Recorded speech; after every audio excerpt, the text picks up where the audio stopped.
welcome to Muscle News Weekly with me, Giles Thomas, and... me, IFBB Pro, Rosie Rascal Hart. Rosie, how's your week been?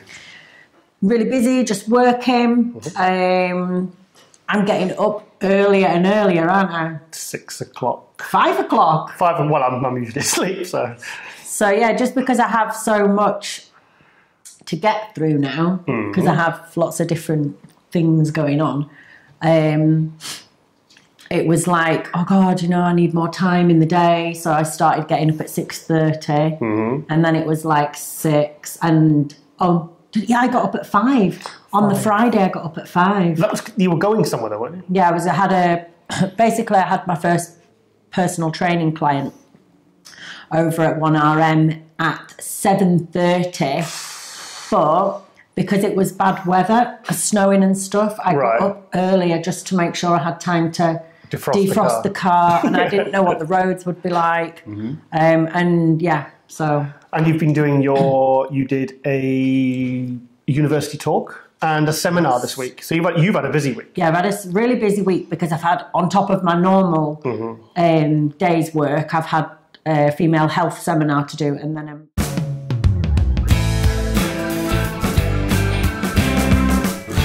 champion mindset talk to do with some, I think they were possibly undergraduate students, business students at Trent University. Trent University. We'll run a clip later on in the show for that because I want to get stuck into everything. Obviously, last week's episode 34, just as the show I was editing the next day, my MD column. A new edition of MD with my new Global Muscle Buzz column came in, and so I'm very happy about that. Yeah, good. I'm very happy that my column is back. And any response yet of people? Do people still read the magazines? Do you think? Are they? Yeah, there's still a core readership, and it's obviously still a global magazine. But I'm happy with my column. That's 3 pages as opposed to the 2 I used to have. And I think I'm sure the next episode edition is 4 pages. But last week's episode had a bit of issues, didn't I? Yeah. Well, I don't know technically what went wrong, but basically he couldn't get the footage off the camera onto the laptop. Everything else that was on the camera would go on the laptop apart from the one. I know what I did. I actually, because I had an external hard drive and I realized it wasn't connected. So I disconnected it as I was downloading it. So then the laptop wouldn't then recognize the clip. So I spent 3 hours on Sunday trying to get that off. I mean, my heart was palpitating. He just kept on pacing up and down.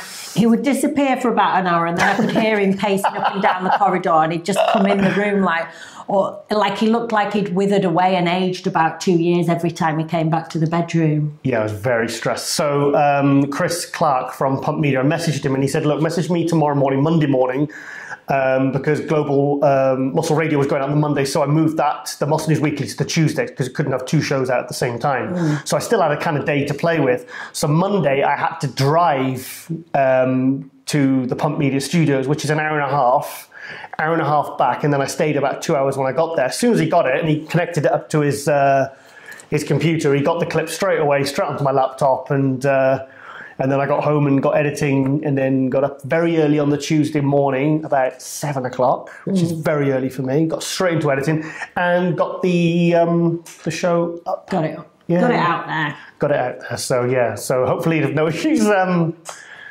this episode. Yes. Yes. So it was a really good episode. The last one that was very packed. We've also got a lot of good updates, and also MD now because this is a 90-minute show. I think we realised that most bodybuilding fans like to have most YouTube watchers, fans, followers of the sport like to watch short videos. They don't want to watch a 90-minute video. So the athlete updates, which are obviously the exclusive part of this show, and they're kind of the main attraction, apart from myself and Rosie, of course. So basically they're extracting them and they're making separate, shorter videos. So we did a Sean Clarida one. You see the highlights. Yeah, highlights. King Kwamina. We did the Luke Sando. So they put those as separate videos. So yeah, so it should. It's funny because when I watch stuff on YouTube or whatever, I never watch the short ones. Okay. I always want a long, something in depth. But a lot of these millennial bodybuilding fans, they like to watch. Yeah, they want the bite-size bullet point information within 2 minutes, and then... Yeah, I mean, these videos are like 2 to 4 minutes, and they're already sort of getting a lot of views, you know, because that's how most people like to watch. That's how you're going to catch new viewers as well. See, I don't often actually watch them. I love to watch them, but I don't have the time usually to sit for 2 hours and watch. But if I drive a fair old bit, so I have like 45 minutes to get to work, 45 to get back. Yeah. So I always I like to have something on while I'm driving. So that's why I like a longer one. But this show, do you think this show works as an audio? Because sometimes when I'm driving, I'll have our show on just to check it. But I like to watch it. But I have had it on as literally, because obviously you can't watch the screen as you're driving. This one's better to watch, obviously, because it's got all the athlete video updates. Yeah. But I only listen to it for our bits. Okay. Okay. That's fair enough. Fair enough. You've got to know what's going on, how I'm editing things. That's bad, isn't it? It's all right. Well, no, do you know what? No, I just like to watch over, you know, to see what it was like and stuff. Well, Globe Muscle Radio, that works because we have that available. The all 8 episodes up on YouTube, but also we have them as audio downloadables on iTunes, SoundCloud, Pandora, and Player FM. Now, obviously all those are just audio. So, and obviously it's just us talking. I think there's one visual sometimes when I'll bring up a picture of me, like the one of Zach. There was a picture of me next to Zach, a picture of me with Brandon Curry. I will, you know, but we explain what's in the picture, and but it still works as an audio. So, okay, in this week, in fact, very recent news. Yesterday, shit got really weird between me and Luke Sando. What happened? Well, we have but pretty much most weeks we'll have like a Batman chat. Me and Luke on WhatsApp. Batman chat. Batman chat. You know. Batman chat. Chat. Chat. Chat. Not shat. Shat. No, Batman doesn't. Shat. Batman hasn't shat. Okay. Yeah. Just wanted to. Okay, Batman chat. Get some clarity. CHAT. Before we continue. Yeah, no, what it was, because obviously the new Batman film is coming in a couple of years. I'm not interested because it's not Christopher Nolan, Christian Bale, and that travesty that was Ben Affleck. But don't get me started. Don't trigger me. I'm not. You're starting. I didn't ask one question.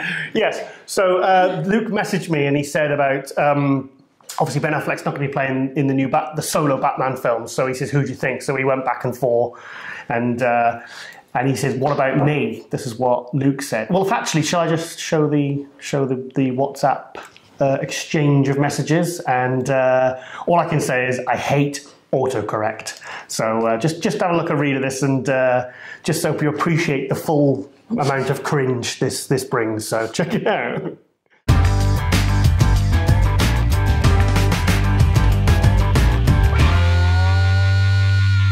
Yes, so I called him Babe. I meant to say Bane. Yeah, but you're just a nice guy, aren't you? Ah, Babe. Hi, Babe. So that's why I call people mate, not homie.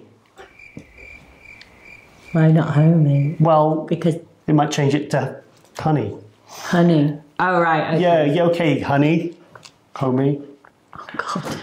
Well, no, but do you remember once when we first started seeing each other, and I think you sent me, I don't know, a bit of a... Loads of typos I sent A bit of a risque photo?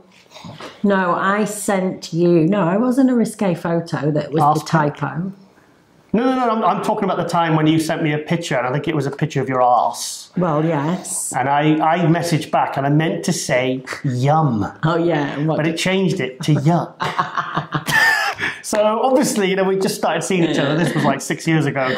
Probably, I'm glad I spotted that afterwards, because obviously I had to follow up with a message saying, no, I meant to say yum. So, there you go. But remember as well, I said, right, I was going to bed, and I messaged and said, right, it's time to hit the hay. And I put, okay, it's time to hit the gay. And then Giles was messaging back saying, well, that's not very nice. Yes, that's not very nice at all. And then as well, oh no, well, I can't say the next one. Probably best we leave that. We leave it there, yeah? Yeah. Get back to the job in hand. Seminar and oh yes, and also last week I made a little bit of a mistake in the editing. AJ noticed. I noticed as well. Did you? Oh no, I didn't. Well, if you remember, I said I showed the intro, the promo for the. Well, I was supposed to show it for the Jose Raymond episode 8 of Global Muscle Radio, and I said, "Oh, make sure you watch AJ right at the very end.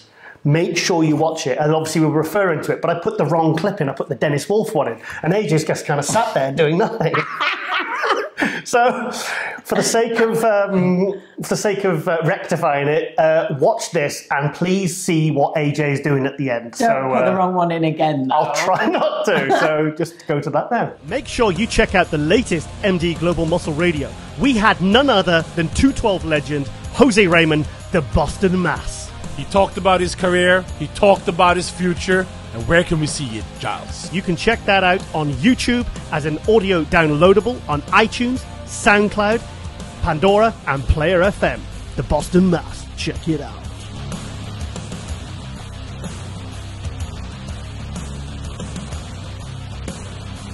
Yeah, so, AJ, well, we saw this last week anyway, where AJ's on his phone.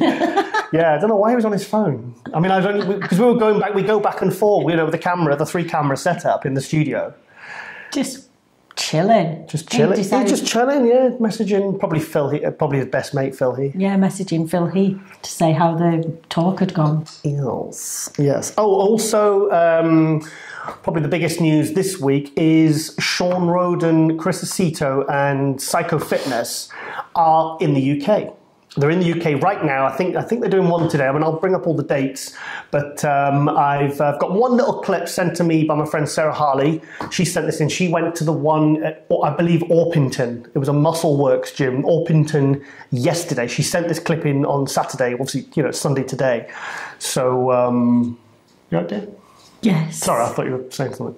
And so check that out, and I'll show the poster with all the dates. So if any UK viewers are watching this, obviously this is going out Monday. This show. Check through the dates. See if Shawn is actually close to you. You're getting very jumbled with this Monday, Tuesday, Wednesday. Just watch the clip and have a look at the poster. I said, well, Chris had to qualify. So, don't worry about that. I said, to be honest, I just want to make the top 10 because I placed 11 the year before. And he says, no, you'll be top 3. Again, I was like, Chris, I just want to make the top 10. Talking to Chris, I knew that he loved Jamaican food, and being from Jamaica, I said, well, if I make the top 10, I'll buy you a ticket to Jamaica. And he goes, no, you'll be the top 3. Okay. So I kind of laughed about it because in my mind I'm thinking about all the guys that were in the top 10 in the 2011 Olympia. And there's Jay Cutler, Phil Heath, Dexter Jackson, Kai Green, Dennis Wolf, Victor Martinez, Branch Warren. You guys get the drift? Skinny fat, 228 pounds. Like, where do I fit in that group? So I said, well, Chris, if I make the top 3, I'll buy you 2 tickets to Jamaica. And without skipping a beat, he said, start looking. Needless to say, I bought him 2 tickets to Jamaica. He's always spot on with whatever he says. He's the kind of coach that will say to you, in 10 days, you will weigh and you will love. And in 10 days. What up, folks? It's your boy Shawn Shawn Rhoden, 2018 Mr. Olympia. UK, are you ready? We will be on tour with your one and only Psycho Fitness, Chris Lewis, and of course, Chris Aceto, the technician. Check below for all your listing. Contact Subi at mailcoin.com. That's Subi at mailcoin.com for all tickets. Come on out and show some support. Peace, we're out.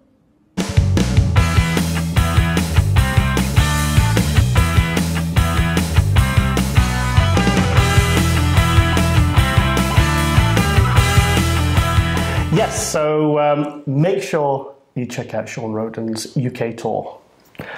I was really hoping I could maybe get him in the studio, but I don't think it's going to be possible for, Globe Muscle Radio, actually get him in the studio physically, not just on Skype. How cool would that have been?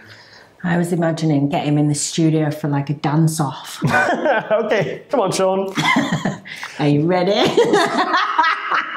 Or get out a Guitar Hero or something. Yeah, that'd be fun.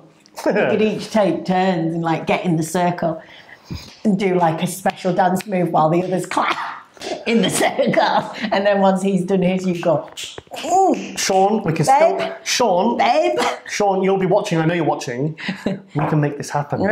We can make this happen. If you're in the Northwest one day this week, which I know you are, let's make this happen. I bet he's just booked his flights home early. Yes. Oh. Yes. So, yes, okay. Right, great. So when people used to walk around with like boogie boxes on the shoulders. Yeah. I think I should have lived. It's not quite the same with an iPod, is it? No, but there was someone. Where were we once? What, with some speakers attached? No, I can't remember where we were. We were somewhere and there was a guy just walking down the street with his phone. Some music playing and he just had it to his ear. Old school. Bringing it back. Another weird thing I saw when I was in Morecambe visiting family over Christmas. You know those like well, they're not hoverboards, but they look like hoverboards. It's just like a skateboard. But and then you tilt forward and it's got the wheels on the side. Yeah. So there was a guy going up and down Morecambe Prom on that. But it was so weird because he was dressed like almost like an American football player. Like with the big shouldered thing and then like this helmet on. And then the weird thing is your arms are just sort of down by your side and you're just going... Oh. No, it was pretty weird. Like you had I'm trying to think of anything equally as weird I've seen. No, something will come to me, I'm sure, because we live in quite a weird area. So, okay, right, we're going to go to the first athlete update. This is coming from James Hollingshead. So, 2017 UKBFF British champion. He's done several pro shows last year. So we'll go to the update now, and also at the end have a look at this training footage because I'm interested to see if those are 20 kilo plates or not. So have a watch, and I've tried to look, but I can't figure it out. I think they are, which makes it extra impressive. So let's check that out. Hey, hello, how you doing, guys? This is Muscle News Weekly, of course. Thank you, Giles. Thank you, AJ, for having me on. Here's a little update, if anyone is interested. Obviously, off-season's well underway. Last show was last year, Prague, which I managed to sneak away with a top 6 finish, which I was really happy with. And obviously the objective of this year is to do 1 better. Well, do 6 better. I want to come first. But yeah, everything's going really well. Off-season is being controlled by Jordan and Phil Viz. Training's going great. Nutrition's great. Body's responding well. I'm staying very active. Still doing my cardio. Anyone that follows me on Instagram knows I like to implement relatively high amounts of cardio even in the off-season just to keep digestion good. Keep the body, optimal and everything running, because at the end of the day it's a machine, a fine-tuned machine, and it needs looking after. So the goal for this year, well, show dates are there. I can't say a specific show yet because I haven't knuckled down and said I'm going to do anything in particular yet. Of course, people are trying to pressure me into do certain shows, not saying names, but I will be up this year, 100%, because of the way things are going. What I don't want to do is cut short the progress, because the progress is coming at a very good rate. So I'm not going to say to myself, it's time to start cutting and diet down, if that means that I'm going to eat into possible progress, which hopefully you guys understand. So yeah, everything's going great. Still training at King's Gym, still doing my thing, just enjoying it. Still doing, training videos over at Train by JP. Still trying to keep guys in the loop on my log. And yeah, so guys and girls, that's the kind of update, because there's not a lot going on. Currently weighing 275 to 280 pounds. Everything's kind of, fluctuates depending on the day, depending on activity, but in a really healthy spot, feeling great, feeling like I can actually do some damage as a pro. Just want to say thank you to everyone who supports me on a daily basis, because I get a lot of support, a lot more than I ever imagined. And to be honest, I don't just bodybuild for me, I bodybuild for the people that help me along the way. and that is a lot of you. So thanks, guys. Thanks, Giles. Thanks, AJ. And we'll catch up soon. And I hope, guys, keep growing the show. Keep supporting the bodybuilding scene, because it's a great thing you're doing. We really appreciate it. I know that the guys watching really appreciate it. And yeah, you're doing a great job. So cheers, guys. Peace out. James Hollingshead. Big love.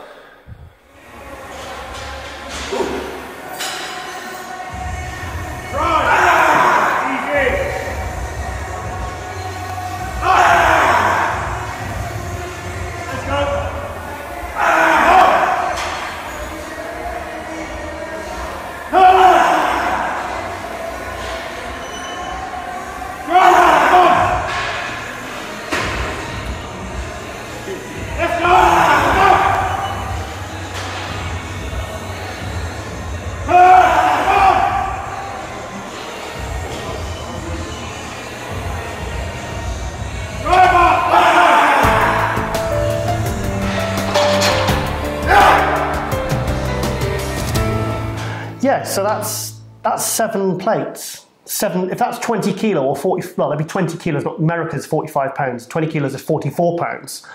That means he's squatting 700 pounds for reps. Does that look right to you? What did the big lifters used to lift, like? I mean, well, 700 pounds. I mean, I remember like Rich Gaspari used to, I've heard, but those were proper deep reps. I mean, even if they're like 15 kilo plates, 35 pounders, that's still impressive. That's still like 600 pound squats. And that's good form, good technique he's doing there. Maybe so. Like, he does a lot of the strength stuff, doesn't he, as well with JP? That's ridiculously strong. That's Jordan Peters, that's his coach. Yeah, because he's put an insane amount of size on since he went with Jordan. But also, just a little fact about James Hollingshead for fans, just to say that he does have sex with the lights on. Oh yeah, yeah. Rosie put a post up on Facebook. It just had like a neon sign saying "sex." I got very excited. I thought, well, we'll go to that. And it wasn't an advertisement. Yeah, I thought she published it on my wall, and I was like, oh, okay, green light. 10 minutes, sex. And it was basically Rosie was asking if people like sex with the light on or light off. Yes. And James said, yeah, I like the light on and I want... spotlights or something, or lamps or something. I think I commented, I like dry ice and lasers. Oh, yes! Giles! With the proper music. And I said, the people at work were saying you need like one of those torches on a hard hat if you go under the duvet. Miner's hat? Yeah, miner's hat under the duvet. When you go in digging. Gross. Mining for diamonds. yeah, diamonds. Jewels. Yes. Yeah. So very interested to see James Hollingshead, because he's still staying in really good condition. And this leads me nicely on to my next. If you remember, if any of the viewers have watched the Global Muscle Radio, I think it's episode around 6, if I'm correct or incorrect. AJ talking about how on Christmas Day, because James Hollingshead's girlfriend is Norwegian, and they were in Oslo for Christmas, which is where AJ's from. And they basically, AJ trained, with James. I've actually got a clip. Let's see it. Would you like to see the clip? Yeah. You'd definitely like to see it. Okay, well, let's show you the clip then. Hey, nice to have you in Norway, bro. How you doing, brother? I'm doing good. All right, we're at Howard's Gym. Gonna hit some back. Old school session, Dorian Yates inspired. Time to go get it. Hope you guys enjoy.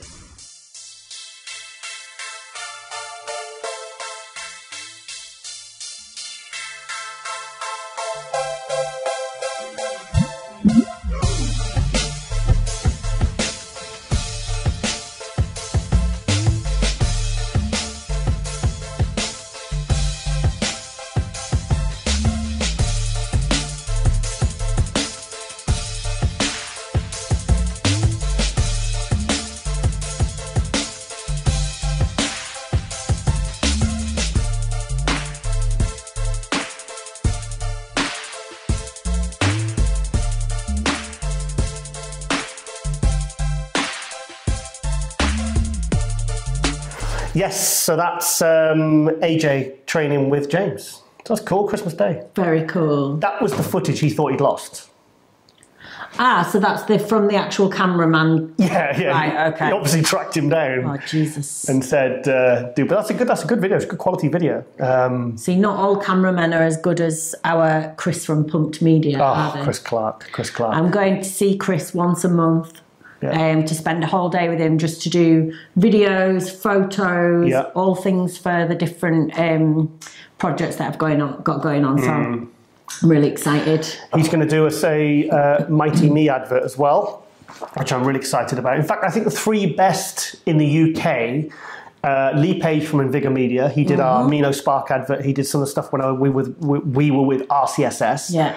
Rebecca Andrews, she did the intro for the show. Fantastic job with that. Yeah. And Chris Clark now, obviously, who's produced the Joe Rogan level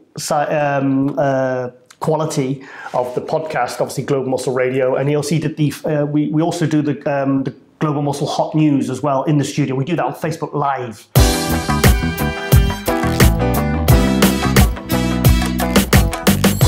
And he's editing, doing the camera switching live, so you can't get more up to date than live unless you go back in time. Can you get more? No, you can't. Can you? No, I'll start confusing myself soon. Yes, so what were we talking about, Chris? We were talking It's about just great. Chris Clark, great. Isn't he? just the I'm only saying that video guys, because AJ got that video footage. I'm only saying that because I know Chris is watching.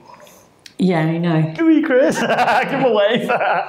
Yeah, he likes to listen to it while he's doing his editing in the studio. Oh, yeah. He listens to the show in the background. So we could be talking about him now, and he wouldn't know. So, hello. Okay, right. Need to focus. I'm looking forward to seeing the full video of that. The AJ train, because that's honestly like a little promo video. So hopefully by next episode I'll have a link or news or where you can search for that full video. But that was them training on Christmas Day. And he said James was doing his cardio every morning at 4 a.m. So and you can see he's still in really good condition. So, because AJ was like, when he first saw James outside, he was like hungry for it, isn't he? But AJ was like, I'm not. I was expecting him to be bigger. Then he said he started training and he took his sweatshirt off and he was like, whoa. Yeah. Dorian was like that. Dorian Yates was like that. There was another legend that was a little bit like that too. Rascal. Legend. Yes. Yeah. Well. Yeah. Like it's like I would say you were like a female Lee Labrada. You look very. Do you imagine when? Definitely. Yeah. You're like in clothes.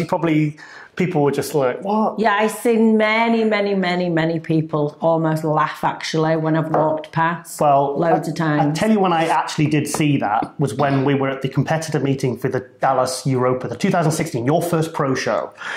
And I remember because there was a check-in for handing the music in and getting the numbers for the 212, the women's physique and the women's figure. And there was these 2 women sat next to each other. One was a physique and one was a figure. And you had like a little tracksuit on. And I remember when you went down the middle of the aisle to go and hand your music in, I saw one whisper and the other one, they were pointing to you. Yeah. And they laughed. I've seen it loads of times in sort of bodybuilding circles. In fact, should we run the video of what actually was the end result of that Dallas Europa? Yeah. Just have a look at Rosie's face. And can you imagine how I was feeling when this happened? So just check this out and I'll come back. Please take the first place award, the first place check, the Olympia qualification, and the title of 2016 Dallas Pro Women's Physique Champ to our winner tonight, Rosie Rascal.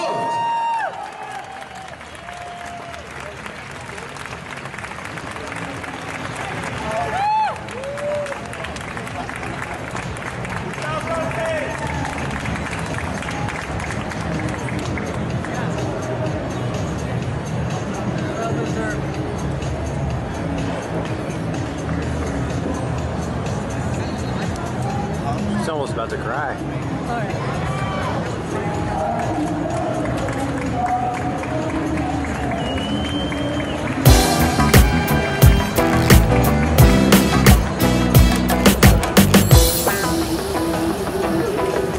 Yes, she won. So to those that laughed, Yes. My package was better than yours. And I think that girl didn't even get like top 10, the one, because there was a physique and a figure. And I remember seeing that one on stage because I was keeping an eye out for her. And I was like, oh, not laughing. I bet they weren't laughing afterwards, were they? Yeah. Oh. Yeah, I've had a lot of that kind of stuff and sort of being patronised backstage, but not that they were being nasty or anything like that, but just assuming that I wouldn't do very well because I was so small, and then I just beat them. But in fairness, you were clothed, you were completely covered up, and every single other, I think pretty much all the other competitors, I mean, it's Dallas in bloody, was it August, June? Yeah. June. So it was hot, you know, and they were all, their very small outfits on. I think the idea is they want to try and catch the judges' attention early, because that happened at Tampa as well. Yeah. There was girls doing T-walks. That was weird. That was weird. I would like, because they were going up to hand their music in and the number, and they were calling them forward, and the girls were doing proper like... That was weird. That's right, because the judges were there checking everyone in. That was too weird. It's like, come on. I've probably actually got that footage. Very strange. No, I won't show. Doing the quick turn and shoulder. I was doing the leg flick. I was like, what are you doing? Handing your frigging music in. I walked up. You all right? Right, Bob. Cheers. Where do we go next? Hello, Bob. Yeah, that was funny. Yes. So, okay. Moving on to a couple of little, it's just like little training clips I've pinched off their Instagrams of Hadi Choopan.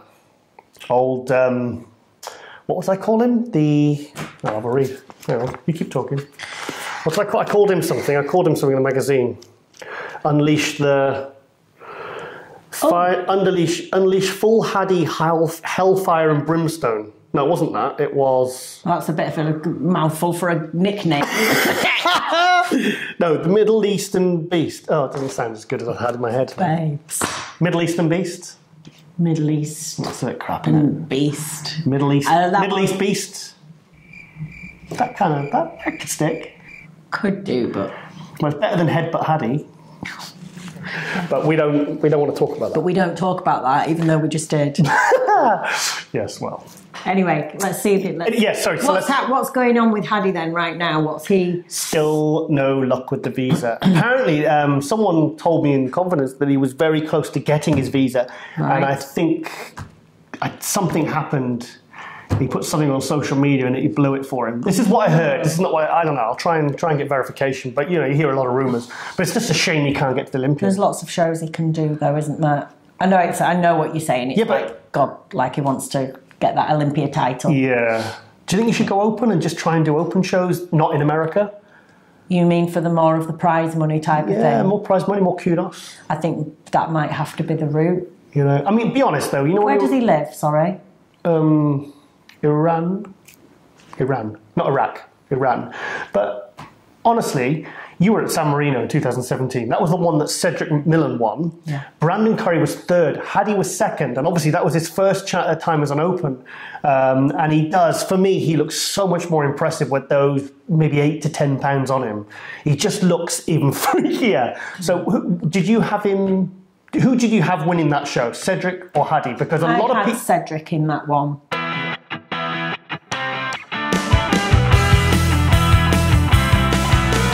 Right, because a lot of people we spoke to at the show, they were like, nah, Hadi should have won that. Just for the shape factor, because that's my preferred kind of bodybuilding look. Yeah. I do prefer the kind of... because the thing is, Cedric is very complete. He had great condition. Yeah, it was beautiful posing. It was a beautiful look. So for me, it was the everything. Hadi was like super freak factor. There was bits on his muscle that you'd have never seen on any other person's body, you know. Yeah. It was almost like, you know, you see some of the cartoon graphic drawings of like sort of a beast bodybuilder or something. It was like the little trophies. Yeah, with sort of etched in bits of detail in the hamstrings and glutes was insane to see in real life. I mean, Cedric's probably one of my top 5 favourite pros, but I tell you what, when Hadi came out... Who did you think then? Was it Hadi for you? Oh. I wouldn't have argued if Hadi had won it. Yeah. And I'm a huge Cedric fan. I mean, he clearly took Brandon. Brandon was really starting to fade by that point because Brandon just won the Ferrigno the week before and beaten Cedric. So Cedric, I think it was a week or two afterwards, the San Marino, the 2017. But yeah, we don't need to show footage of Hadi from that show, do we? No, we've shown it before. Yeah, but super impressive to see. Yeah. And it would be amazing for him to get to the Olympia stage. Absolutely. I mean, really, if he could get to the Olympia, imagine... I can see the top three there being Derek Lunsford, Kamal O'Gargny and Hadi. That's the best 3 212. They bring their best. In which order?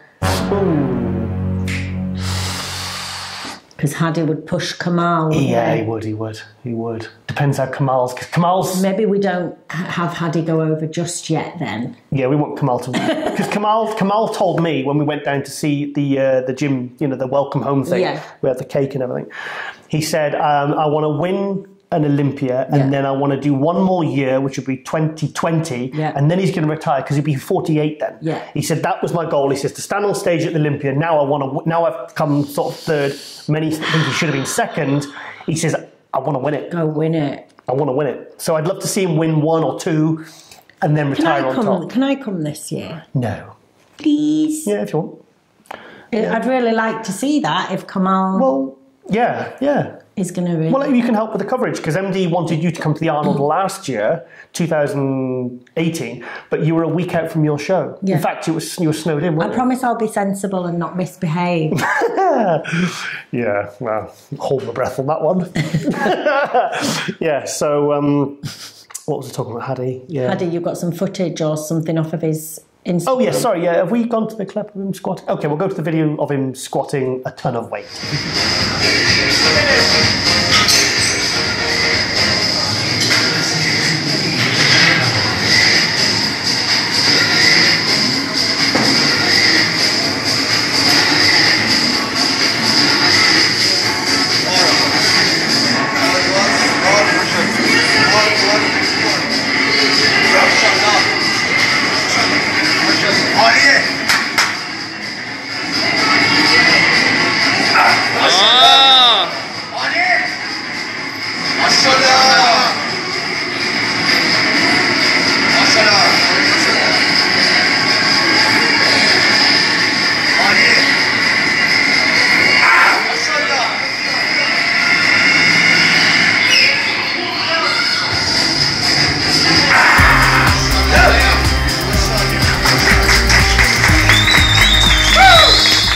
Yes, so that's impressive. And actually, sorry, while I'm talking about Brandon Curry, I speak to Brandon quite frequently, but I also speak to his coach, Abdullah, his coach at Oxygen Gym in Kuwait.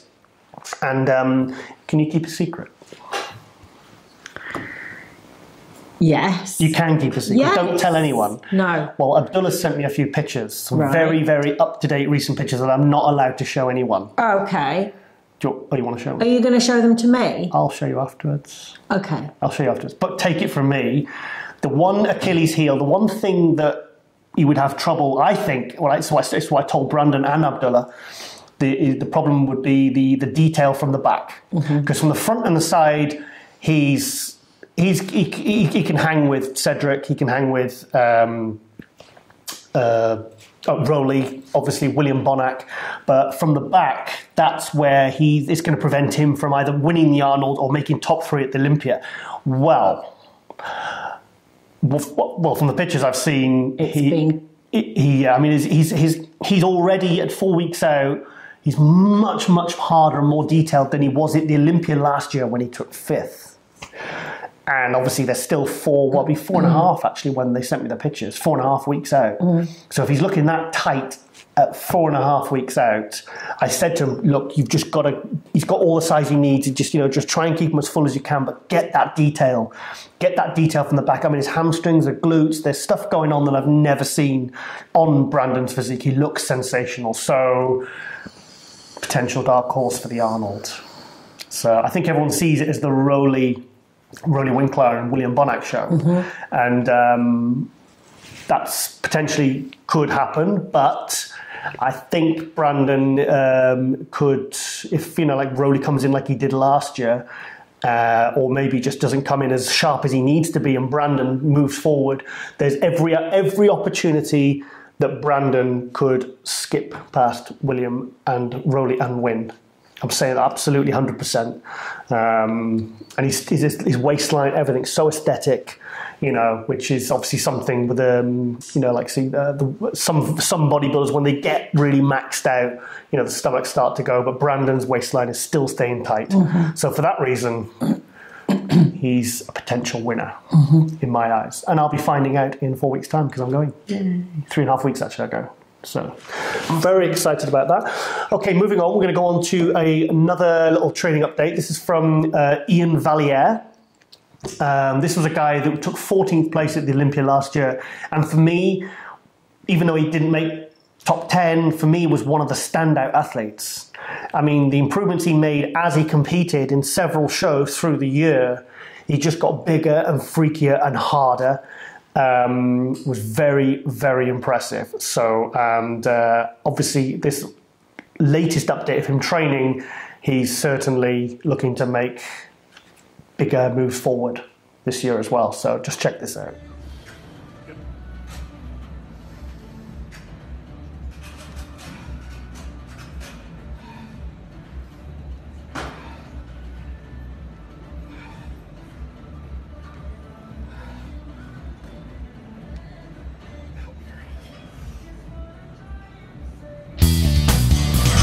Two, three, four. What's he doing, taking fur off of him while he's five. training? Come on, Ian.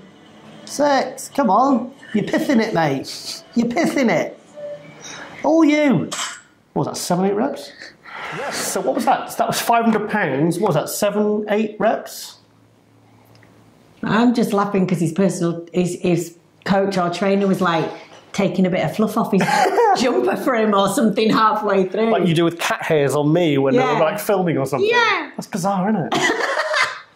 I do that to my clients though sometimes. Like if I see a hair on them or something, like I just pull it off. Do you ever sort my collar out? Because I can feel my collar keeps popping out. I don't look like fine. I don't look like Harry Hill again, like I did at the Arnold Europe. Well, I can't do anything about you looking like Harry Hill. Okay, right, yes, so that's very cool. Also this week, because like what MD have started doing with Muscle News Weekly and breaking it up into smaller videos, we've been doing this from, well, we've been doing it with all the Global Muscle episodes. And I've not even really checked the views and stuff on YouTube. But I think the highest one we'd had was when we asked Phil Heath if he was going to do the 2019 Olympia, and that got 50, 60,000 views or something. Now, in the Sergio Oliva Jr. episode,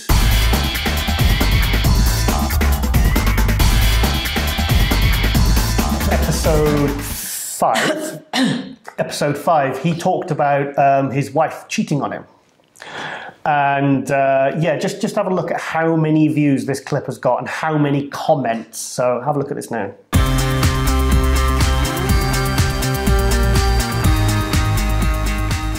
Yes, so at time of filming, 135,000 views and nearly 1,000 comments. Wow. So obviously that's a subject that, and they're all very pro Sergio. There are a lot of people, guys and women, sympathising and giving him sort of respect for speaking talking about it, yeah. Yeah, because I mean, it's something, it's... Yeah, it can be quite a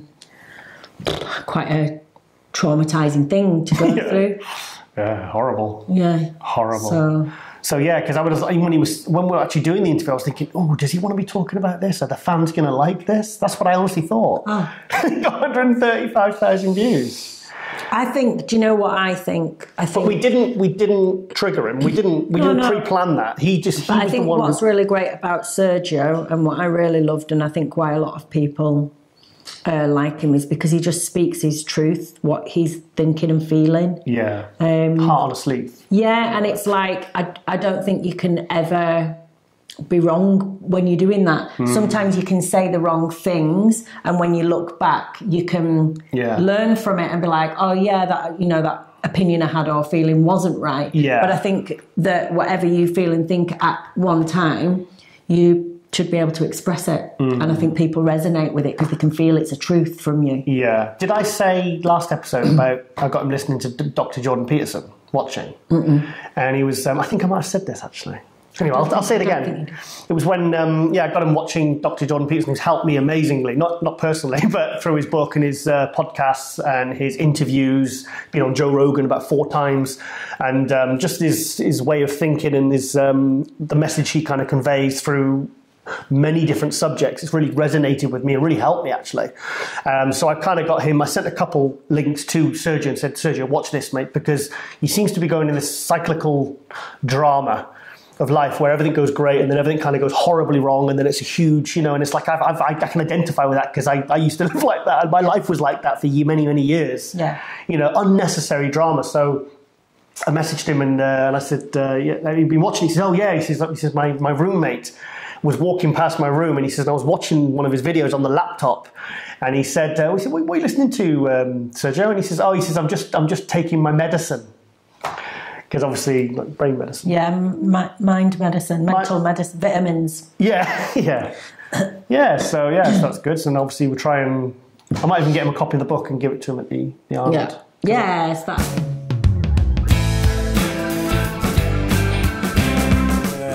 I'll do that. Yeah, because I want to, when everything's up there is right, especially with someone like Sergio who has that potential to be, one of the, he is one of the very best at the moment. He's, he won the New York Pro, second at the Chicago, second at Tampa.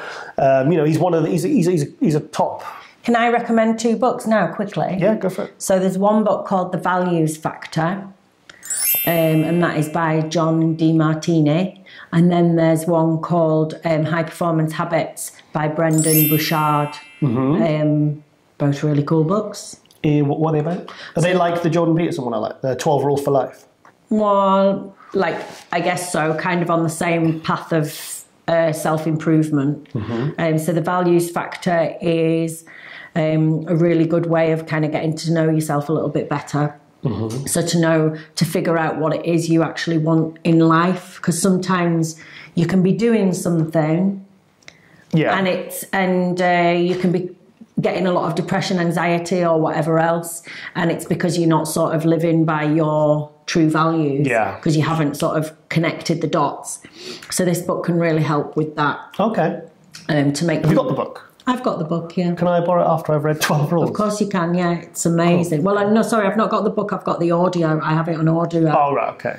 High Performance Habits is basically, it kind of breaks down the characteristics and attributes that high performance people have, right? Whether it's within business, sports, whatever. Because you find that actually over the spectrum, whether it's sport or business or they all have this. They all live by the same sort of not rules, but principles. Principles and practices and habits and so on.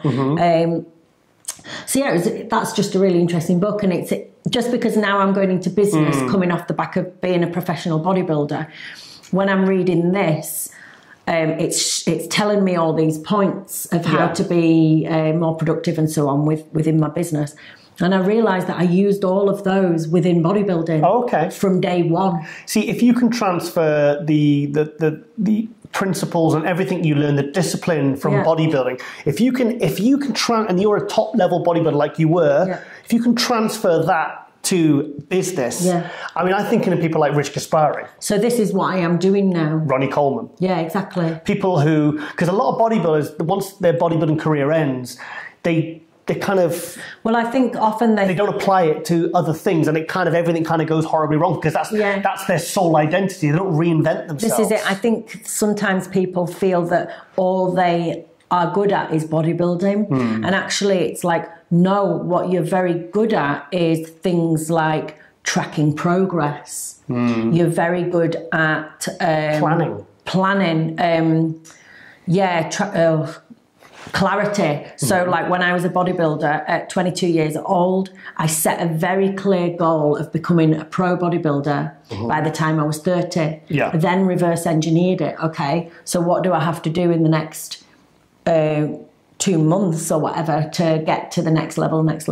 So it's these sort of disciplines that as a top bodybuilder you would have, and you can apply it to anything. Yeah. So I think sometimes people feel like the only skill they had was that, what the surface stuff that they were doing, but it's not.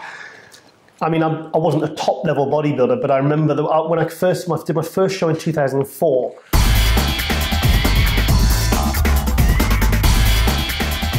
Because I didn't have like a natural flair I'd never had abs or anything, and I won my first show. I found after I did that first show and I achieved it and I got very good condition, I was like, it instilled like that I could literally do anything. Yeah. I just thought, wow, if I can do this, like literally 13 weeks before the show, I was showing people what I was looking like, saying I was going to compete. And they were laughing at me. And they were looking at me, rolling their eyes. They were like, yeah, okay, whatever. And I won my show straight firsts, and then I took third at the British final.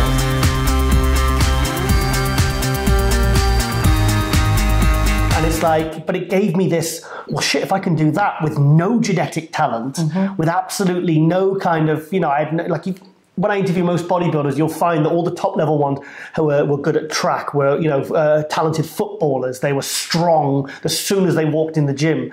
And it was like, sometimes it's hard for me to relate to those kinds of people, but yeah, so... Just gave me that a huge level of self-belief that I could do anything. This is very NLP, neuro-linguistic programming. Yeah. So basically, if you're at a point in your life where you're sort of doubting yourself and you feel like you can't succeed in whatever it is you're doing at the moment, you sort of look back to past events when something similar happened, but you did succeed, and it's just kind of proof. And basically, the more that you do that through life, the more that you challenge yourself and face fears and jump into things that you think you can't do, and the more times that you end up succeeding, it just builds this confidence up and up and up and up. It's like I said to you yesterday, actually, in my office. I said, the Global Muscle Radio. I remember when I was actually watching a film in bed when the email came through and confirmed that it was all going ahead. And Steve Blackman, the boss at MD, says, right, Giles, I want a radio show. And I was like, I don't even know. I actually said yes to it. I didn't actually know how I was going to do it. And I was thinking, shit, I've said yes, I've committed to something here. And it was like, do I just do a microphone on the table at home? Yeah. Do I get people to call in? Do I do it on Skype like other podcasts do? Yeah. I thought, how is that going to be sustainable? Is that going to be interesting? And then within a week, I was up the Pump Media studios and AJ was flying over and we had Phil Heath as first guest. And it was like, it kind of just all came together. But you've got to put yourself in painful and constantly put yourself in painful and challenging situations. And from that comes the goodies. I'll be honest, I did freak out in the kitchen after I said an hour after. I was like, oh shit, I've said yes to how I'm going to completely make a fool of myself. How am I going to do this? Yeah. And then it kind of, but sometimes when your back is up against the wall and you've been backed into a corner, sometimes that's when... Life would be boring if you only ever did the things that you knew how to do well. And it's like what I've learned all through bodybuilding and now with business. If you don't know how to do something, go and learn. Yeah. Don't just say, oh, but I don't know how to do that. Oh, I'm not good at that. So what? Like, go and do a course on it or ask someone that's an expert to show you how. Remember when Arnold Schwarzenegger, when he became governor of California in 2003, and he literally walked into the office. And he actually had a little bit of a, oh God, what have I got? He's just day one of a huge job, managing I think the 8th largest economy in the world or something for LA or pretty serious business. Yeah, and he's like, oh God, have I just completely sort of bitten off more than I can chew here? Yeah. But day by day they kind of learn the ropes, and you just kind of Yeah. So like, for example, Arnold Schwarzenegger, that book, High Performance Habits, he will have all of those skills. Yeah. And he will have had them. Yeah. And again, this is something like from going back to his childhood. It was, there was challenge and stuff growing up. And I think a lot of people that have that sort of childhood, they already know how to thrive in challenge.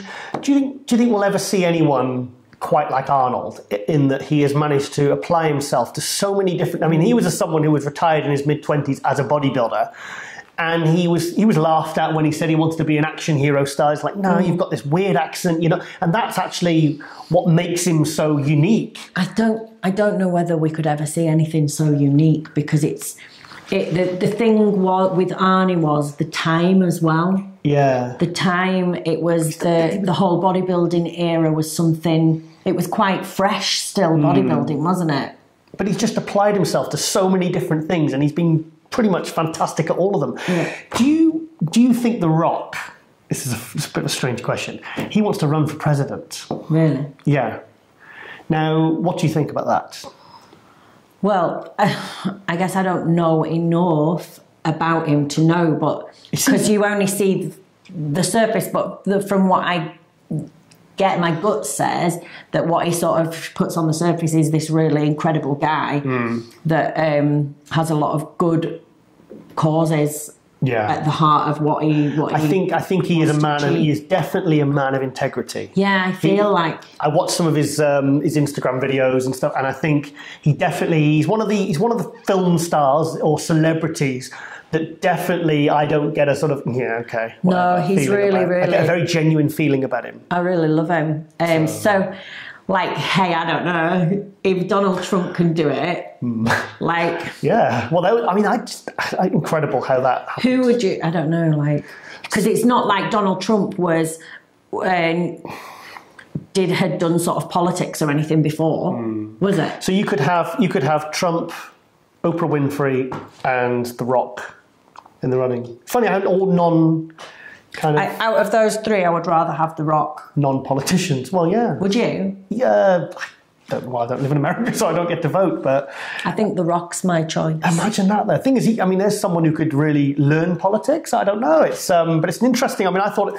But that's what I mean. You can learn anything like that. Stranger things have happened. But the person you are, isn't that what we want? Yeah. And then, obviously you can't just throw an idiot in that's going to take 10 years to learn the basics, but he's an intelligent guy. I think he would be able to... Very smart, self-starter. Surely the person, it's like when they say who would you want to employ for certain roles, sometimes it's like really you can teach that person how to become better at that job, but you can't teach someone to be a good person or reliable or you know what I mean. So it's funny, I was watching, because he's just finished that Hobbs, is it something in Hobbs film? It's like a Fast and Furious spin-off, and I've been watching on his Instagram. And obviously, when he says he was carb depleting for a big scene, he said he wanted to look as lean as possible. He had his prepped meals with like 0 carbs and everything. He put it up on social media. It was really cool, because I was thinking, when they're doing these films, you think about the long hours filming. And, But yeah. And you know what? Like this might sound stupid. No, I don't think this will sound stupid to anyone that's watching this actually. But I have a big thing about people needing to be focused on their health and their energy levels and stuff. Yeah. Like, someone that trains, someone that's active, it doesn't have to be bodybuilding, but someone that is active and wants to be healthy. Like that.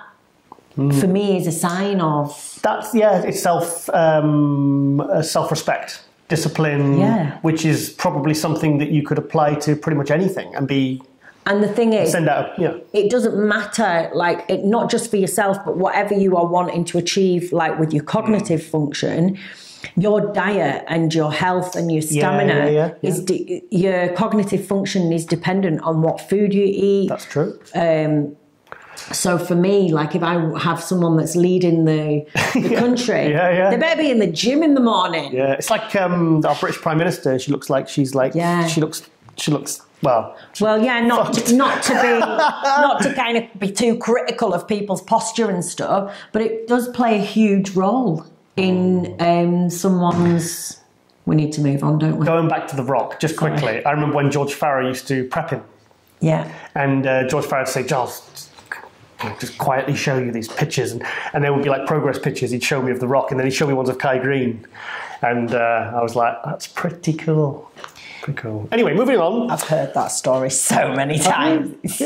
Babes. Oh, okay.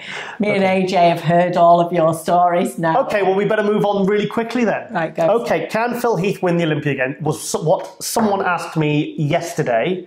They sent me a DM on Instagram, and I don't know whether they want me to answer it on Muscle Radio or Muscle Weekly, but I'm going to answer it here now. Okay. Yes, I do. I do think he can win it again. Many people, Zach Khan actually in episode 4 of Global Muscle Radio did say he doesn't think Phil will even compete again. Okay. I would love to see Phil do the Olympia this year.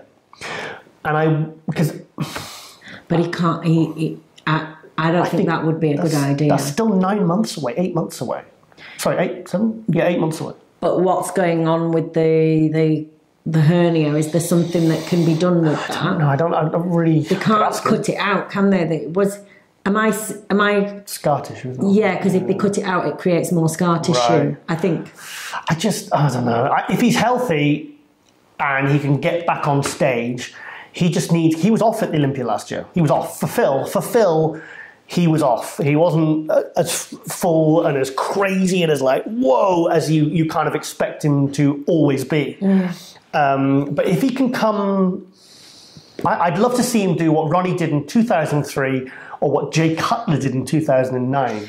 It would be so exciting if he came back this year. It would. I think if he comes back to his better than he was last year, back to how he was the years previous, I do think he can win it again. Yeah. I do think, and many people think he can't. They think he'll just fall further down. Like maybe he has reached a peak. I mean, I think he's an 8-time Mr. Olympia, not a 7, because I had him winning the 2010 Olympia. I was there. I was there, and for me, he was the clear winner. So maybe he's got nothing left to prove. He did say actually in my MD column and on Global Muscle Radio that he did say that he might like to come back and maybe do all 3 Arnold Classics in 2020. So that would be the Arnold Classic in Columbus, followed by the, hang on, got to get this right because the other ones are gone to the elite. There's is it Brazilian, I think, and what's the other one? Arnold Australia. So he could do those 3, and then I think he would look to retire.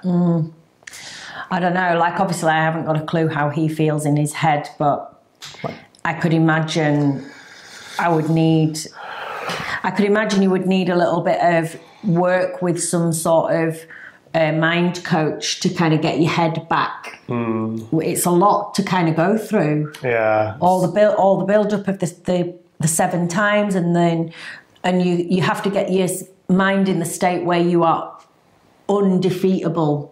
He's very, I think this is how a lot of people see it as cockiness, but he's not. He's just got very, very... No, you have to be like that. Yeah. But very strong mind. The thing is then you get beaten and it's like dominoes, like your whole fucking world just shattering, and I think it'd be good to do some work with a really, really top mind coach to get the mindset 100% back to that relentless. So, okay, say he doesn't compete this year, which it looks like he's probably not going to compete this year, comes back next year, wins the Arnold, looks back to his best, thinks, do you know what? I'm not just going to do the next 2 Arnolds. I'm not going to retire after this. I'm going to go do the Olympia and win it back and then retire. That'd be amazing. How cool would that be? That's the plan.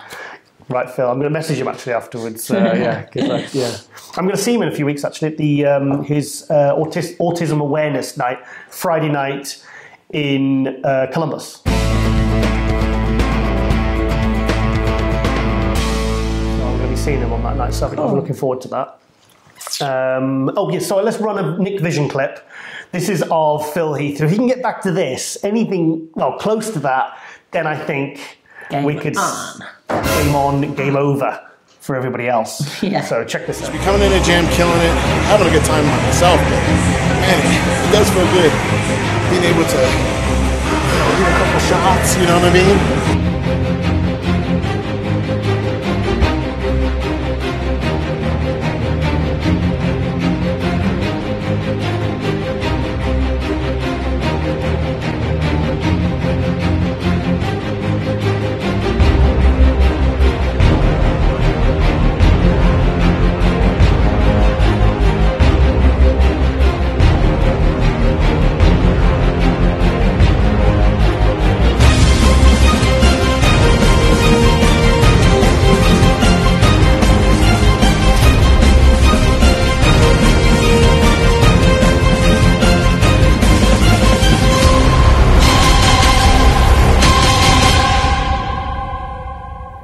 Yes, so that's Phil Heath back. I don't know what year that is, actually. Maybe 2000, I don't know, I'm guessing. I'd be completely guessing. It could be any, apart from last year.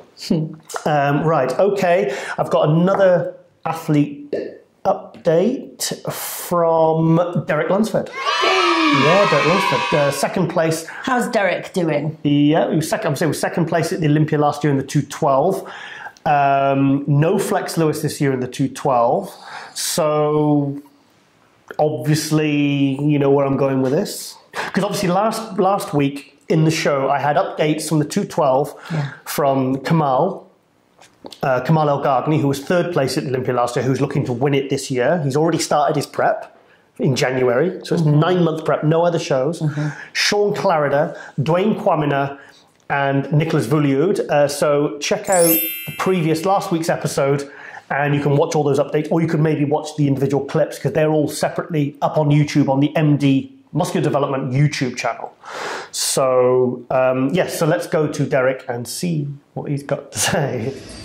So what's my goals for 2019? I think it goes without saying, I'm obviously coming for that 212 Olympia title. That's without a doubt. So that's been on my mind since 2017 Olympia, is coming for that 212 title. Now, I know everyone else, all the other 212 competitors, they're busting their butt day in, day out to be their best. Just because I placed second, I was the runner-up last year in 2018, that doesn't automatically make me the champion for 2019. So what matters is that I set the standard for what it means to be the best in the world at what I do, and I expect nothing less than that from myself. So in that case, I expect to earn that title this year, but I love it the fact that all the other 212 guys have motivated the crap out of me for me to be my best, so that I can inspire everyone else out there that's bodybuilding fans. So 2019, I'm coming for that Olympia title, nothing else.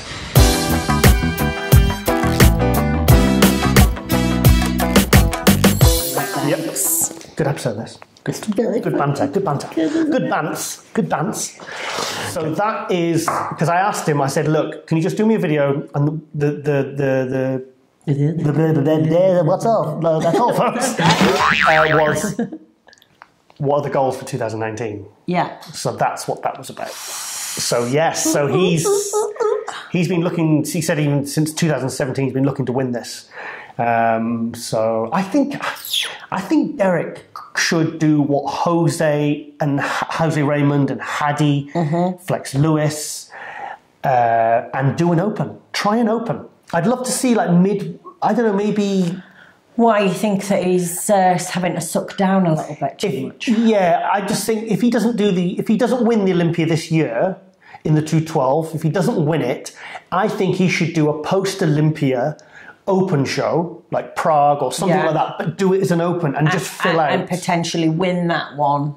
Yeah. Yeah. Because the photos I was seeing of him at 4 to 5 weeks out for the Olympia last year, I don't think he actually really brought that necessarily to the 212 last year. I don't know whether it was just a last minute kind of flat, but he just, a lot of his kind of fullness around his chest and shoulders, for me, definitely kind of, he lost that a bit. And I don't know whether that was just because he's outgrown the 212, much like Flex Lewis did from 2012 onwards. Yeah. So maybe I wouldn't mind seeing him with no weight restriction to see, because I mean, when you see the pictures of him at 3-4 weeks out, you just think, whoa. I mean, he must be like 220 in those pictures. Yeah.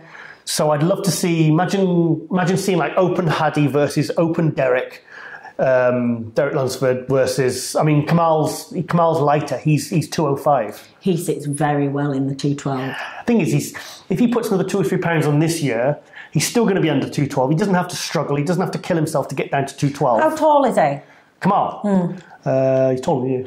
Yeah, I know. But like he doesn't have, like in his stage shots and so on, he doesn't have a short look really, doesn't he? No. He doesn't look super short. No. But yeah, I still think Kamal could get some more mass on his legs back, because his legs used to be bigger. Right. And the thing is though, he gets such good condition. You don't think, oh, he looks flat, or because he's got such a lovely and there's so much detail going on in his intercostals, and his shoulders. The thing is, after crazy detail. I don't know whether it's the same for men as it is for women, but I think after 35 you start to lose a little bit of mass around the legs and the arms. So, like what you say, he's nearly 46. He's 46, yeah, he's 46. So, you know. Yeah. Maybe he can still get a little bit more on, or maybe it's kind of fighting against that. Yeah. Do you know what I would like to see? I'd love to see Kamal win it this year, and I'd love to see Derek win it next year, and then Kamal retire. Yeah. So that's what I'd like to see. And then beyond that, I don't know, there's probably going to be a huge amount of 212 guys coming up and coming through. So yeah. So. I'm coming up. I want the world to know. Right, okay, we're going to go to another Nick Vision video. This really caught my eye because I love the Nick Vision Dorian Yates videos. I think they're absolutely fantastic, and kind of reminds me of when I first started following the sport in 1990, when Dorian obviously got second to the Night Champions, did his first pro show, and then became six-time Mr. Olympia. And this is where Dorian talks about when the WBF was formed, which then spawned all the contracts which bodybuilders then did very well out of for the last 15, 20 years. And it was because of that WBF forming that then the exclusive contracts came about. So Dorian talks about, well, watch the video and you can figure it out for yourself. The time I just turned pro, I got second in my first pro show, Night of Champions, and earned the huge sum of $7,000. So I was still pretty broke, and Tom Platz, who is my hero, contacted me and asked me if I'd be interested in joining the WBF Bodybuilding Federation that was run by Vince McMahon and the WWE. And I think they offered me something like 150 grand a year, so it was huge money for me at that time, life-changing. But I actually said no because I felt that I had the potential to be Mr. Olympia, and that's what I wanted to do. That's how it turned out, and Tom Platz sent me a telegram after I won the first Mr. Olympia and said, "You did it."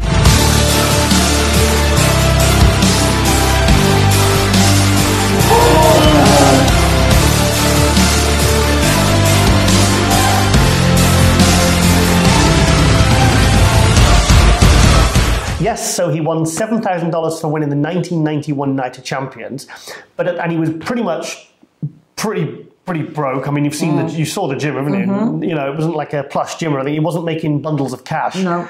And it was all just about bodybuilding, wasn't it? Being the best bodybuilder. And he was offered $150,000 a year to join the WBF, and he turned it down. Wow. Because he believed he was going to be Mr. Olympia. Ah, okay. He fully believed that he was going to become Mr. Olympia. Yeah. So even that amount of money, which would have really completely changed his life, didn't interest him. So that's probably the equivalent of like, what? I mean, that's only like 16, 17 years ago, but that's probably like $250,000 maybe equivalent this year, nowadays. So, but I think it would have meant him having to move to America as well. Right, okay. And he wanted to stay in shitty Birmingham. Don't like Birmingham. Yes. Maybe he should have had a manager or something. Yeah, Dorian, maybe he should, you know. No, but Dorian was... No, I'm not... Dorian, you know what Dorian's like? He had his eyes on the prize, and he just, you know, that was... That was the thing that drove him to do all of this stuff. It wasn't separating. Yeah, this is what the values book that I was talking about is important. If you know your values, you will work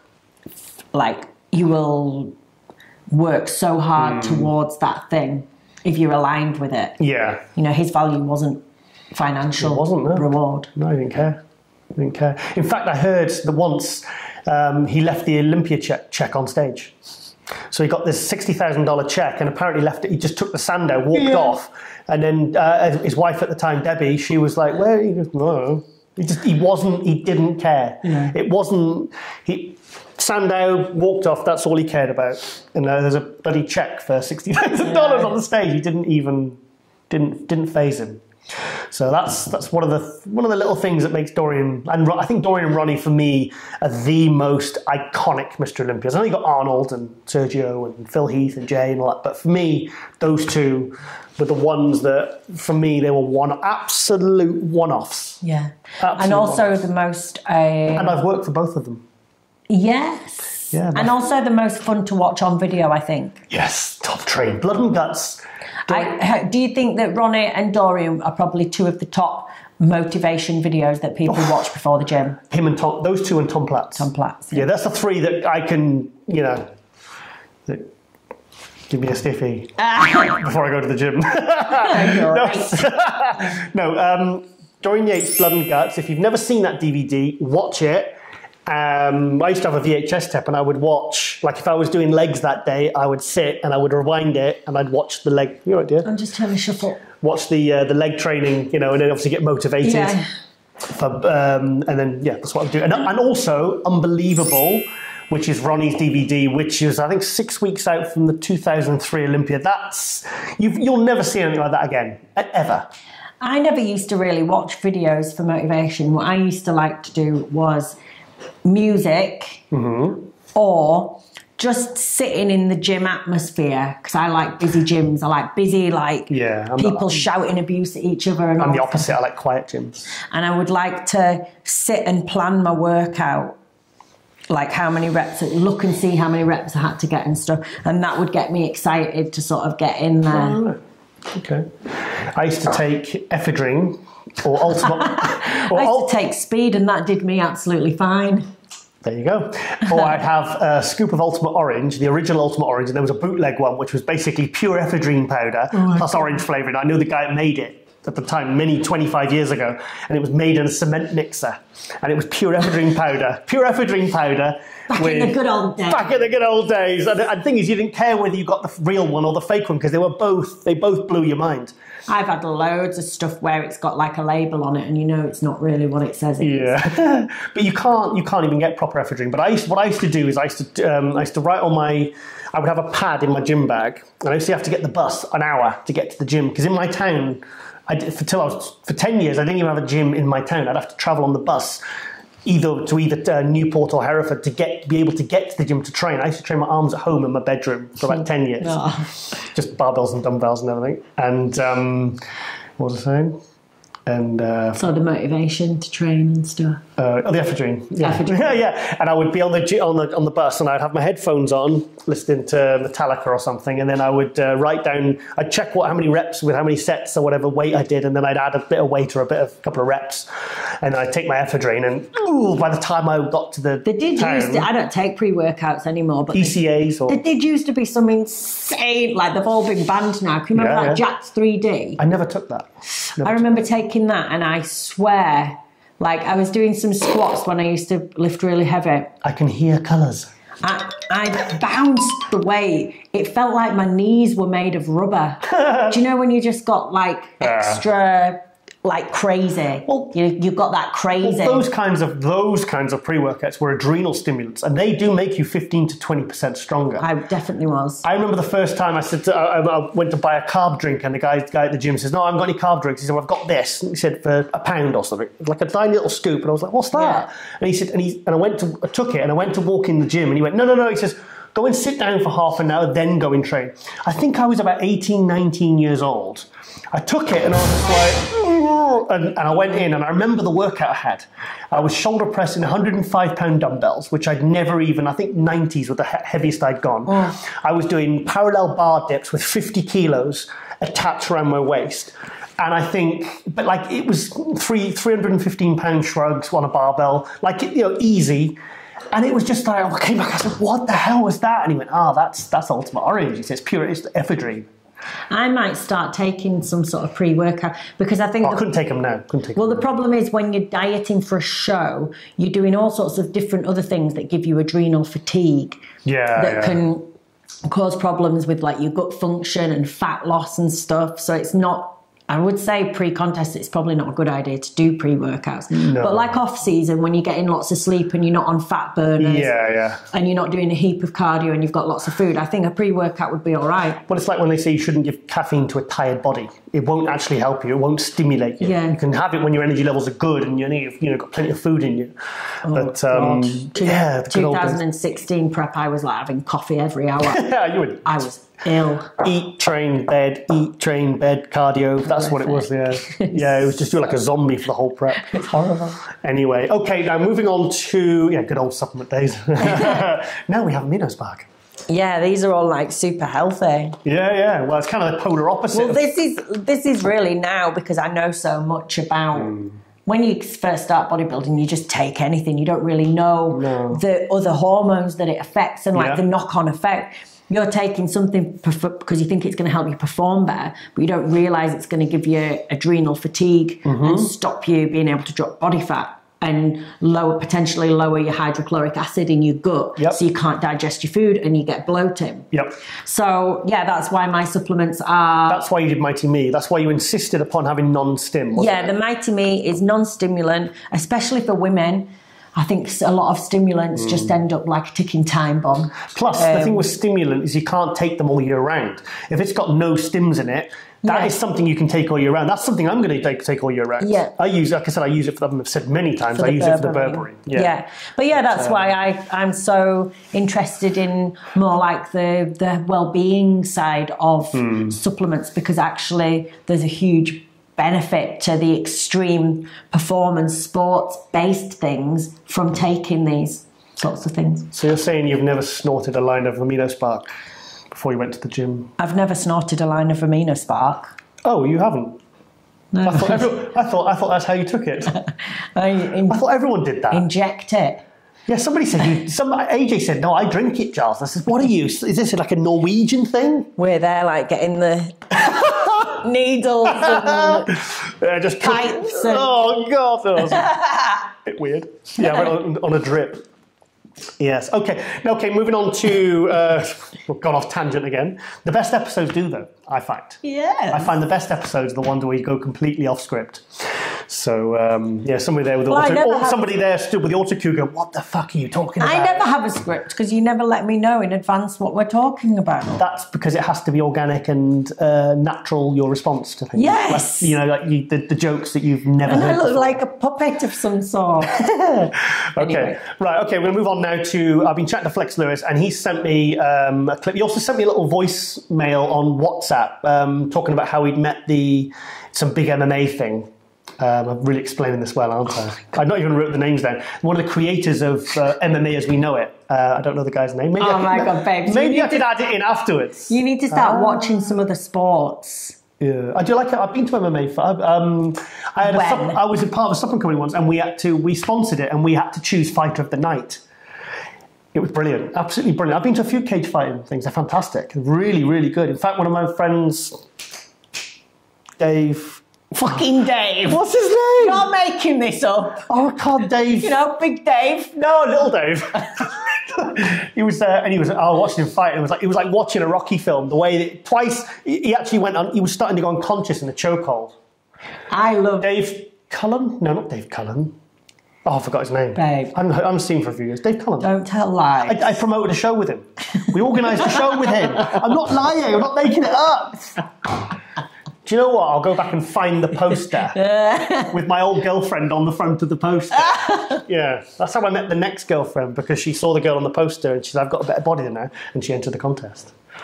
So a nice little string of awkwardness. Right. Anyway, let's go to Flex Lewis. This is a clip he sent me, and from a different family member who's also doing very well in their chosen sport. So check that out. The Olympia gold medal, Flex Lewis! And Flex Lewis remains on top of the bodybuilding world in the Olympia under 212 division. He's been a bodybuilder for many, many years now, and he's been extremely successful at that. His journey and mine, I think, are quite similar in the sense of, we really had to work hard to be where we were. You know, a lot of people wrote him off at the beginning, and a lot of people said he wasn't good enough and he'd never make it, and his attitude was, well, I will prove you wrong. I mean, his motto and what he's lived by is to believe to achieve. I think that stemmed through our whole family, and like he would always say to me, if you believe in yourself, you will be able to achieve it. And I think that's one motto that's really stemmed through me, and I think that's been a real example from what I've achieved now, from where I started at the beginning. So yeah, it has been really inspirational, but to be honest, all three of my brothers have, and I'm just really lucky that I've got such a supportive family, because if it wasn't for them, I wouldn't be where I am now and wouldn't be as successful, so I'm really lucky. Funny enough, my mother wouldn't let me go out until I was 21. She was like, no, you're not going to Vegas until you're 21. So last year, I went out there for the Olympia. It's a different world out there, and it was crazy to see, you know, his fans. Yeah, it was an incredible atmosphere, and to see him lift that 6th title was an amazing moment. Yeah, I mean, playing for your country is any rugby player's goal, I think, and that was one moment that was a really proud one for me. Like, to think that you represent your country and to take on that field to get that first cap is something you know, all that hard work pays off. You know, all the hours in the gym, all the time balancing, like work, rugby, university, it all just makes it worth it. I guess it's something that you buy into when you know you're going to be involved in such a programme. I have to try and balance having a job around being full-time uni and then being with Wales as well, so it is difficult. But at the same time, that is women's sport, and that's what we're used to, and we don't really know much different. So in that respect, it's just you just have to get on with it and just keep your head down and just make it work. I mean, I think it's anyone's dream, any woman's dream to be a professional. I mean, I know it's a lot of ours, but at the same time, it might not be possible now, it might be possible in a few years, we don't know. But I mean, it would make a difference, of course, in a positive way, but we've got the passion, we've got the commitment, so we've worked really hard and become in a really close group. The atmosphere's great, we're all working hard to try and make ourselves better, and as I think an Autumn's as an example, it was a great step forward for us. So that's so great, and it does show that we are progressing as a country, so I think Six Nations will be an exciting one for us, and I think it would be positive. So that's Flex Lewis's sister, playing for Wales, obviously. Funny that. Champions of rugby, yeah, rugby. She's doing really, really well. He spoke about it actually in episode 2 of Global Muscle Radio, and yeah, he's obviously very proud of her, and she's definitely got that family mindset. And yeah, I love all Flex's family. They're just wonderful people. His mum, his dad, and his brother, and yeah, they're really, really cool people. I always run up and hug them. I might have a video actually from backstage at Olympia. Of you hugging them? Yeah, I always run up and I just go up and grab them like. Who videoed it? No, I think I hug video. I've got the clip. So you were doing a selfie video of you hugging Flex's family? No, I think I might have. Was it afterwards? I've got the footage on my phone. Don't make me include it. Okay. Okay. I think we should move on because we need to get. We need to. Shit. Speed up. Yes. Okay. Now, also on because I asked for solicit questions for the Global Muscle Radio and all the different columns and stuff and on the forums, and someone said actually this was on the forum, they said, well, what's the best, because I've seen Kevin Navarone compete many times, and they said, what's the best version of Kevin Navarone you've ever seen? And I said, that's easy, the 1997 British Grand Prix. I used to have a VHS tape which somebody filmed and sent to me years ago, but for many years there was no copy of that show, but GMV from Australia did release a video, and I think it's been put on YouTube, but I've got a Nick Vision clip which shows part of Kevin Navarone's routine. Now, this was not the aesthetic Kevin Navarone you saw in maybe 2090, the early 90s. This was supersized Kevin Navarone when he came back with the shaved head and just absolutely monstrous. And this was the most impressive version of Kevin Navarone I've ever seen. He beat Nasser, Chris Cormier, Charles Claremont, Lee Priest, Paul Dillette. He beat them all hands down. And I think if he'd have shown like he did here, as he did at Olympia, I think actually Wayne D'Amelia did say he probably would have won the Olympia. So are you trying to fill me up, dear? No, I'm just moving my foot around. Got a bit excited then. Okay, let's go to that.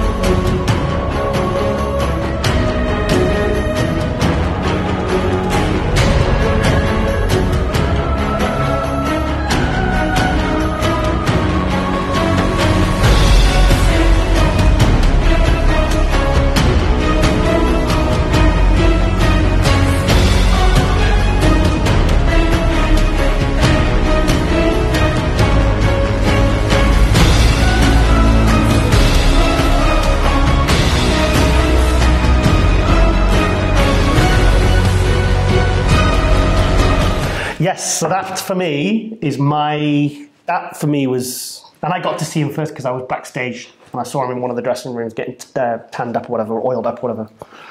That sounds dodgy. You weren't videoing that as well, were you? Well, I didn't have a video. It was 97. The camcorders even invented then. I don't know. Okay, Rosie. Something else I've been doing this week. I've been doing a bit of stand-up comedy. Yeah, I've actually got an exclusive photo from the crowd response. Okay. Of me doing my stand-up comedy. And, do you want to check that out now? Yeah, I'm sure they were all... Check it out.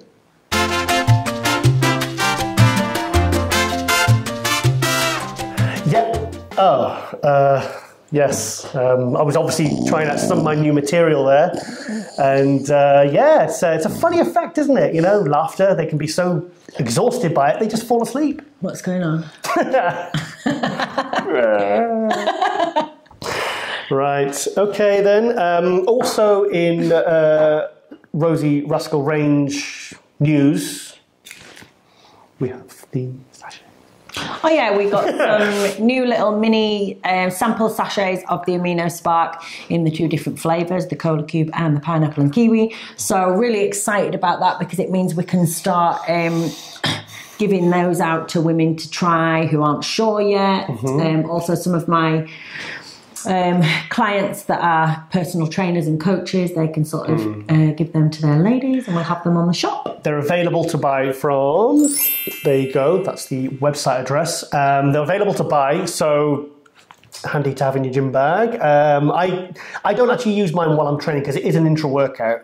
I use mine purely for my cardio. Yeah. When I'm doing cardio, I like it when I'm doing my cardio. Sometimes I'll have half before I do my cardio because I do it fasted cardio. And then... Sorry, carry on. Sending me back there, dear. When do you have it? Okay. Yes. Well, you throw me a bit there. Actually, shall I show a little clip?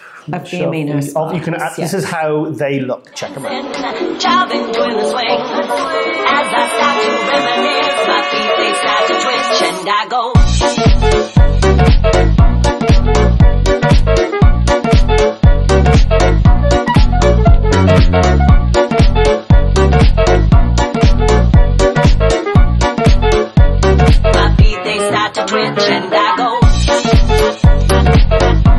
Yes, so that's the new single serve sachets. Yeah. We're not allowed to say sample because otherwise everyone would be wanting them for free. Oh, right, okay. So they are available to buy, but they're very, very reasonably priced, and you can check out how good the flavours are. Yeah. Because it's funny, even the sales figures are split completely down the middle. Oh, really? Yeah. I think you're literally like 49, 51%. Yeah, it is like that when you say, which one's your favourite flavour? It's always like, and very strong. Like they really love that one and then maybe they don't like the other one so much. Or they... Oh, I thought when you said strong, because I put 3, it's supposed to be 2 scoops. The way they feel about the flavour they like. I have 3 scoops, but I put it in about that much water. I make it stronger. So especially the pineapple and kiwi, that is very sour. I think it's best when it's really strong. I like it. It wakes me up because I drink it when I do my morning fasting. That's the matcha green tea in it that's waking you up. Yeah, love it. Love it. And the ashwagandha as well, very good for stress, which is because I had quite a bit of anxiety last year. And, well, it's nice because you get the matcha green tea, which gives you focus and energy. Antioxidant, but combined with the ashwagandha, which gives you more calm. So you've got focus, energy, but like a calming feeling. And we have a full gram of citrulline malate in there as well, which is found in a lot of very, very good pre-workouts. So it can be used as a pre-workout. So there you go. Awesome. Okay. Now, Rosie, also, as well as my stand-up, I've got my own, I've been secretly working on my own training system. Right. Yep. Do you want to know what it's called? Now, this is something I've been working on for many years in secret. What's it called? It's called... 6 off, 1 on. 6 off, 1 on. 6 days off, 1 on. I'm training hard at the moment. I'm back training hard. 6-1 it's called. 6-1. GT 6-1. No, it's called Super High Intensity Interval Tiger Training, or for short. would you like to see some of my students? What? She's just always belittling. This is a serious venture, Right, and I'd like some support, please. All right, show me your student. Okay, so there's my students in the gym doing some of the very, very specialized exercises that I've chosen as part of their Tiger training system. Show me. Okay, I don't know.